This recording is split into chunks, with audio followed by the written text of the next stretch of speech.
ស្វាគមន៍មកកាន់ការប្រកួតដ៏កក្រើកនៃក្របខ័ណ្ឌ English Premier League និង La Liga ផងដែរបងប្អូនបាទយប់នេះមានច្រើនគូមកចែកជូនបងប្អូនលេងនៅក្នុងក្រុមបងប្អូនបាទមានផងដែរបងប្អូនបាទហើយយប់នេះក៏មានគូបាល់នៅក្នុងវីដេអូនេះ admin សូមចម្រាញ់យកតែ2គូទេមកចែកជូនបងប្អូនលេងទាំងគ្នាបាទយប់នេះ admin គិតថា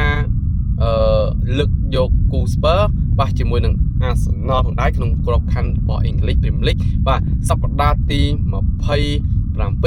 បាទក្នុងការប្រកួតនៅរាត្រីនេះហើយយប់នេះមានដូចជា Barcelona ប៉ះជាមួយនឹង Levin ទេបាទយប់នេះគូខុសក្រៅណាស់ក្នុងក្រុមបងបាល់របស់មានច្រើនគូបើចង់ដឹងថា admin ឲ្យគូបាល់ណាខ្លះកុំភ្លេច join នៅ bio TikTok របស់មានឬក៏ description នៅលើ Facebook page មានគូច្រើនមកចែកជូនបងប្អូនលេងទាំងអស់គ្នាបាទយប់នេះ Arsenal ត្រូវប៉ះគ្នាជាមួយនឹង Spurs admin ឲ្យបងប្អូនលេងទៅខាង Arsenal ហើយបងប្អូនបាទនៅមានភាគរយឈ្នះច្រើនបាទហើយយប់នេះគូទី2ឲ្យលេងទៅខាង Barcelona តពីក្របកន្លះមែនតែសង្ឃឹមថាបាល់នេះមានក្រប